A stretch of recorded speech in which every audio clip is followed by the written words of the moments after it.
आवाज़ी समातुन ताईं radio voice of Sindh London. Karachi के पानियों में रेत के किलों की तामीर, इस हवाले से पेश करते हैं हिरा फजल की रिपोर्ट।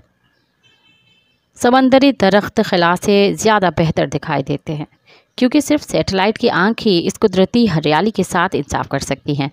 ताहम ज़मीन की सतह पर हॉक्स बे के मैंग्रोव्स कुदरत की तख्लीक का एक खूबसूरत नज़ारा है। ख़ास तौर पर जिस तरह ये कांटेदार झाड़ियाँ पानी पर ठहरी हुई हैं, उनका ये राज पानी की सतह के नीचे छुपी हुई घूमती हुई शाखों पर खड़ा होना है। ये तस्लीम करना अच्छा नहीं है, लेकिन कराची के मैंग्रोव्स की देखभाल के लिए तवज्जो तलब करना इंतहाई मुश्किल काम है। हमें किसी नई रिपोर्ट में उनके गायब होने की इत्तला मिलेगी। हमने सिर्फ उनके बारे में इतना ही पढ़ा है कि वो गायब होते रहते हैं। इस महफूज मैंग्रोव जंगल की बदकिस्मती यह है कि ये शहर से मीलों दूर बहिरा अरब के किनारे वाक़ हैं, जहाँ समंदर की ठंडी नमकीन हवा है। कराची के आखिरी चंद मकामात में से एक होने की वजह से मैंग्रोव से भरी ये झील खतरे से दो चार है, जो अपने बड़े साइज़ 650 एकड़ रकबे की वजह से गैर महफूज है। शिराज और दीगर बलोच मर्द हजरात 10 कदम के फासले पर खड़े होकर देख रहे थे जब तकरीबन 2 साल कबल झील के गिर्द दीवार को ऊंचा किया गया। इस दीवार को 8 फीट के फासले से एच की शक्ल स्टील के भीम लगाकर तामीर किया गया और उनके दरमियान कंक्रीट के स्लेब लगाई गई। किसी भी इलाके पर कब्जा करने का ये सबसे सस्ता और तेज़ तरीन तरीका है। शिराज और हाजी अहमद गोट में रहने वाला शख्स हॉक्स बे के हर्ट्स को देखभाल का काम करते हैं और लोगों को इस बात का अंदाज़ा था कि आगे क्या होने वाला है, और जब उन्होंने 10 बजे से सूरज के गुरूब होने तक रोज़ाना की बुनियाद पर रेत से लदे डंपर की आमद और रफ्त देखी तो उनका शक यकीन में बदल गया। एक माहौलियाती ग्रुप भी इस पर नज़र रखे हुए था कि समंदरी मट्टी और झील में मौजूद मैंग्रोव तक उनकी रसाई कुछ अरसे से सिकुड़ रही थी, और ये बाउंड्री वॉल इस बात की अलामत थी कि उसका मज़ीद हिस्सा भी गायब हो जाएगा। ताहम वो इस तामीर पर सियासी असर रसूख से इतने खौफजदा थे कि वो इस बारे में बात भी नहीं कर सकते थे। सन 2008 के बाद से सैटेलाइट से ली गई तस्वीर इस बात का नाकाबिले तरदीद सबूत फराहम करती हैं कि मैंग्रोव से मालामाल हॉक्स बे के खड़े पानी की जगह को जानबूझकर भरा गया है ताकि उन्हें हाउसिंग स्कीमों के लिए ज़मीन में तब्दील किया जा सके। ये तब्दीली का अमल जुज़वी तौर पर रेत के जाल नामी तरीक़ेकार के ज़रिए किया गया। तजावज़ात करने वालों ने पानी में पतली गुज़रगाहें बनाना शुरू कर दी जो जाल के तौर पर काम करती हैं, क्योंकि वो ऊंची लहरों के दौरान समंदर के ज़रिए झील में बहने के बाद रेत को बाहर नहीं जाने देती। जैसे जैसे पीछे रह जाने वाली रेत दरिया की तह में बैठती गई, झील की सतह वक्त के साथ आहिस्ता आहिस्ता बढ़ती गई। फिर उन्हें सिर्फ इस बहाली को इजाफी बैरूनी बेडिंग के साथ पूरा करने की ज़रूरत थी। एक मकामी शख्स ने अपना नाम जाहिर न करने की शर्त पर बताया कि जंगल के लिए लड़ते लड़ते मारे जा चुके हैं। उन्होंने बताया कि पहले उन्होंने एक गली बनाई और फिर इस ज़मीन को बड़े बड़े डंपर के ज़रिए रेत में भर दिया। जाहिर है इस ज़मीन की बहाली के पीछे जो लोग हैं वो अपने काम की हिफाजत करना चाहेंगे। यही वजह है कि 2022 में झील के किनारों के इर्द गिर्द 4 दीवारें ऊंची होना शुरू हुई, लेकिन उनके दिमाग में ऐसा कौन है जो इस नदी को ख़रीदेगा और समंदर के बहाव से लड़ने के अलावा टन के हिसाब से रेत फेंकने जैसी परेशानी का सामना करेगा। सिर्फ ऐसा कोई जो कराची में रियल एस्टेट की कदर जानता हो। इस राह से पर्दा उठाने के लिए don.com ने इस बाउंड्री वॉल वाली ज़मीन का दौरा किया और वहां मौजूद सिक्योरिटी एहलकारों से ज़मीन के मालिक और मंसूबे से मुतल्लिक़ पूछा। एक सिक्योरिटी गार्ड ने बताया कि ये हाजी आदम जोख्यो का है, ताहम साथ ही उन्होंने वाज़ेह कर दिया कि वो इस हवाले से मज़ीद मालूमात फराहम नहीं करेंगे। जिसके बाद हाजी जोख्यो का मौक़िफ़ जानने के लिए मुतअद्दिद बार राब्ता किया। इस सिलसिले में पहली बार 6 अक्टूबर 2023 को उनके वकील ज़ियाउल हक मखदूम के ज़रिए कोशिश की गई, जिन्होंने किसी भी सवाल का जवाब देने या राब्ते की सहूलतकारी से इनकार कर दिया। اس کے بعد ایک رپورٹر نے جائے وقوع کا دورہ کیا اور وہاں موجود سیکیورٹی اہلکاروں سے کہا کہ وہ ان کی بات زمین مالک سے کروا دیں، جس پر سیکیورٹی کے سربراہ نے 29 اکتوبر 2023 کو رابطہ کر کے یہ وعدہ کیا کہ وہ حاجی جوکھیو سے ان کی ملاقات کا انتظام کرائیں گے۔ تاہم یاد دہانی کے باوجود کوئی ملاقات نہیں ہو سکی۔ اس تحقیقات کے دوران سرکاری دستاویزات میں ریکارڈ آف رائٹس حکومت سندھ کے لینڈ یوٹیلائزیشن ڈپارٹمنٹ LU کی جانب سے جاری کردہ خطوط کراچی شہر کے لیے پراپرٹی رجسٹریشن، صوبائی حکومت کے لینڈ ڈپارٹمنٹ کی جانب سے جاری کردہ قبضے کے کاغذ، پیمنٹ چالان جیسی اہم چیزیں سامنے آئیں، جس سے یہ پتہ چلا کہ اس زمین کے مالکان عثمان ولد صادق اور دیگر اور اری ولد حاجی مہران اور دیگر تھے، جبکہ حاجی آدم جوکھیو کے پاس صرف اختیارات تھے۔ ڈان.com نے دونوں فریقین سے متعدد بار رابطہ کرنے کی کوشش کی، لیکن اس میں کامیابی حاصل نہیں ہوئی۔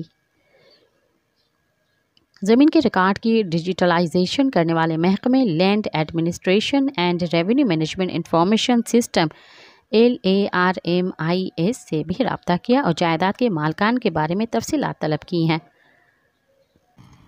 تاہم محکمے کے ایک افسر نے کہا کہ اس زمین دہ لال باکھر کے نام سے بھی جانا جاتا ہے، جسے باضابطہ نوٹیفائی نہیں کیا گیا، لہٰذا ان کے پاس اس حوالے سے کوئی معلومات نہیں ہیں۔ انہوں نے مزید وضاحت کی کہ جائیداد کی الاٹمنٹ برطانوی دور کے دوران بنائے گئے نقشوں پر مبنی تھی، جس کا مطلب یہ ہوا کہ مستقبل میں جائیداد کو ڈیجیٹلائز نہیں کیا جا سکے گا، کیونکہ پرانے نقشے محکمے کے دائرۂ کار میں نہیں آتے۔ ایک اور کوشش کرتے ہوئے جوکھیو سے ان کے فون نمبر اور کریم ہاؤسنگ میں ان کے دفتر پر رابطہ کیا، لیکن وہاں سے بھی کوئی جواب نہیں ملا۔ آخرکار 13 مئی کو حاجی آدم جوکھیو کے ایک بیٹے لالا جوکھیو سے رابطہ ہوا۔ زمین کے بارے میں پوچھے گئے سوال پر انہوں نے کوئی جواب نہیں دیا، بلکہ یہ کہا کہ اس پر ان کے والد بھی یہی جواب دیں گے۔ تو پھر یہ حاجی آدم جوکھیو کون ہیں اور وہ ہاکس بے میں زمین کے اس ٹکڑے سے کیسے جڑے ہوئے ہیں؟ اس جواب کی تلاش میں ہم نے deputy commissioner DC Keamari Junaid Iqbal Khan سے رابطہ کیا، جن کا 1 سال سے زائد عرصے تک چارج سنبھالنے کے بعد حال ہی میں تبادلہ کیا گیا تھا۔ وہ کیس کی طویل تاریخ سے کسی حد تک واقف تھے اور ہمارے سوالات کے جوابات دینے کے لیے سرکاری اور عدالتی دستاویزات کا حوالہ دے رہے تھے۔ 1950 کی دہائی کے اوائل میں ہاکس بے کے بیک واٹر ٹھہرا پانی میں نمک کے کارخانے ہوتے تھے، جن کے نام لکشمی، نوسرواں، جے خورشید اور سرکاری کارخانے شامل تھا۔ جب نمک خشک ہو گیا تو حکومت سندھ نے اس علاقے کو اپنی تحویل میں لے لیا تھا، کیونکہ یہ لیاری ندی کے دائیں کنارے پر کے 28 فیز 2 ٹرانس لیاری نام اسکیم کا حصہ تھا۔ ڈپٹی کمشنر کیاماڑی نے بتایا کہ یہ گیلی زمین ساحلی جھیل اس اسکیم کا حصہ تھی۔ مینگروز کے جنگلات سے متصل اس ساحلی جھیل کو تعمیرات کے قابل بنانے کے لیے بھرا جا رہا ہے، تاہم یہ اب بھی تعمیراتی جگہ پر سیکیورٹی اہلکاروں کے دعوے کو ثابت نہیں کر سکا، لہٰذا ہم نے سرکاری دستاویزات کی چھان بین شروع کی، جہاں یہ کہانی سینکڑوں صفحات پر پھیلی ہوئی تھی۔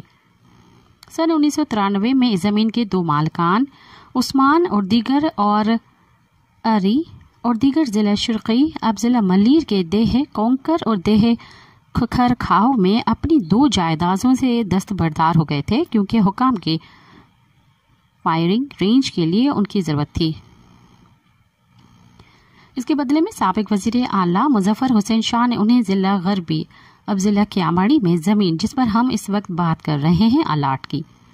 چونکہ ضلع غربی کے مقابلے میں ضلع ملیر کی زمین کم قیمتی تھی، لہٰذا مالکان نے لاگت کو پورا کرنے کے لیے اضافی ادائیگی کی۔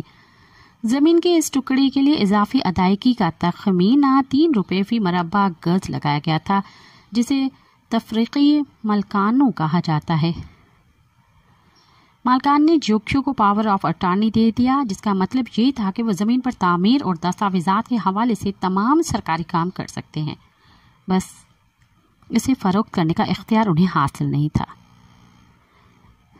آدم جوکھیو نے 12 ستمبر 1993 کو کراچی بلڈنگ کنٹرول اتھارٹی اب سندھ بلڈنگ کنٹرول اتھارٹی سے बीच सिटी हाउसिंग एंटरप्राइज के नाम से एक रियल एस्टेट मंसूबे की तामीर के लिए अदम एहतराज सर्टिफिकेट, NOC और लेआउट प्लान की मंजूरी हासिल की। लेकिन इसके बाद बीच सिटी जो ज़ेर बहस साहिली झील पर तामीर किया जाना था कि 28 फेज 2 ट्रांस लियारी के 313 एकड़ रकबे पर मुहित था, में खराबी पैदा हो गई जब जोखियों ने जमीन पर खेमे लगाए और बीच सिटी हाउसिंग एंटरप्राइज मंसूबे की तशहीह शुरू की तो कराची पोर्ट ट्रस्ट KPT के मुलाजमीन जो इसी जमीन के लीज की मद में अथॉरिटी को सालाना 2 लाख रुपए अदा कर रहे थे, उन्हें कहा गया कि इस जमीन पर KPT United front workers housing society तामीर की जाएगी। हकीकत यह है कि खुश्क होने से पहले ये ज़मीन कराची के हेक वाटर खड़े पानी का हिस्सा थी। ये बिग वाटर इस इलाके का हिस्से थे जो बरतानवी हुकूमत ने 1886 में KPT एक्ट के तहत KPT को दिया था ताकि वो बंदरगाह का इंतज़ाम संभाल सके। तकरीबन 6 साल बाद हुकूमत ने सिंध गवर्नमेंट लैंड अलाटमेंट तबादलों और तबादलों की मनसूखी ऑर्डिनेंस 2000 के नाम से एक ऑर्डिनेंस मुतारिफ कराया, जिसके जरिए हुकूमत ने 1985 और 2000 के दरमियान अपने अफसरान की जानिब से की गई ज़मीनों की तमाम अलाटमेंट्स तब्दीली या तबादली को मनसूख कर दिया। ये ऑर्डिनेंस सरकारी अफसरान और मुंतखब नुमाइंदों की जानिब से की जाने वाली करप्शन का तोड़ करने के लिए मुतारिफ करा गया था, जिसमें उन्होंने बाज़र अफराद को मार्केट वैल्यू से कम नरखों पर हज़ारों एकड़ सरकारी ज़मीन अलाट की थी। 1 साल बाद एक कमेटी को ज़मीन की हकीकी कीमत तय करने की जिम्मेदारी सौंपी गई। अगर वो शख्स जिसने इब्तिदाई तौर पर उन्हें पौने दामों ज़मीन खरीदी थी वो असल कीमत अदा करके इसका मालिक बन सकता है कि 28 के कुछ प्लाट मालकान ने नकद रकम की अदायगी करके अपनी ज़मीन वापस ले ली। उनमें जोखियों और इसके साथी भी शामिल थे। जोखियों फौरी तौर पर स्कीम के 28 में प्लाट मालकान के ग्रुप से मुंसलिक हो गया, जिसका मकसद ज़मीन की हकीकी कीमत का पता लगाना और असल कीमत अदा करने की अपनी सलाहियत पर एतमाद था। 2009 तक कमेटी ने फैसला किया कि अगर जोखियों ज़मीन के लिए 92 रुपये फी मरबा गज अदा करता तो वो उसे वापस कर दी जाएगी। इस ज़मीन की अलाटमेंट पर सवाल उठाने जाने के बावजूद लैंड कंपनी ने इस प्लॉट की रेगुलराइजेशन की कीमत के बारे में एक हुक्म जारी किया, जिसकी वजह से शायद निगरानी का फुकदान थी। दुरेनसना जोखियों और उनके साथियों को अदायगी करने के लिए मुश्किल का सामना करना पड़ा और 1 तिहाई बाद 2019 तक भी वो मजमूई इराज़ी की सिर्फ निस्फ की कीमत अदा करने में कामयाब रहे थे। ताहम इस वक्त जब सरकारी हुकाम जायदाद को कानूनी शक्ल देने से पीछे हटे तो जोखियों ने सिंध हाई कोर्ट से रुजू कर लिया, जिसने हुकूमत को ज़मीन को कानूनी शक्ल देने और मुतासरा फ़रक़ैन को मक्किया रकम अदा करने का हुक्म दिया। 2023 में जोखियों ने बकिया 160 एकड़ ज़मीन भी 92 रुपये फी मरबा गज की कीमत के एवज खरीद ली और दोनों जायदादों के रेगुलराइजेशन कागजात हासिल कर लिए। ये बात काबिल जिक्र है कि 2009 में 92 रुपये को मुनासिब मार्केट प्राइस के तौर पर पेश किया गया था। हालांकि 1 तिहाई से ज़्यादा अरसे के बाद मार्केट की मुनासिब कीमत में यकीनी तौर पर इनकलाबी इजाफा देखा गया होगा। मिसाल के तौर पर 1990 की दिहाई में रिहायशी इलाके की ज़मीन की कीमत इलाके में एक हाउसिंग स्कीम के इश्तिहार के मुताबिक 200 से 450 रुपये फी मरबा गज थी। रियल एस्टेट एजेंट्स के मुताबिक आज इस मकाम पर इसी रिहायशी ज़मीन की कीमत तकरीबन 24,755 रुपये फी मरबा गज है। ज़मीन पर दावे करने के 3 तिहाइयों बाद जोखियों और उनके साथी इसकी मौजूदा कीमत का एक छोटा सा हिस्सा अदा करके इसके कानूनी मालिक बन गए। इसके फौरी बाद उन्होंने इसके इर्द गिर्द एक 4 दीवारी तामीर करना शुरू कर दी, जिसे अब प्लाट कहा जाता है। अवाजी समातुन ताई radio voice of Sindh London.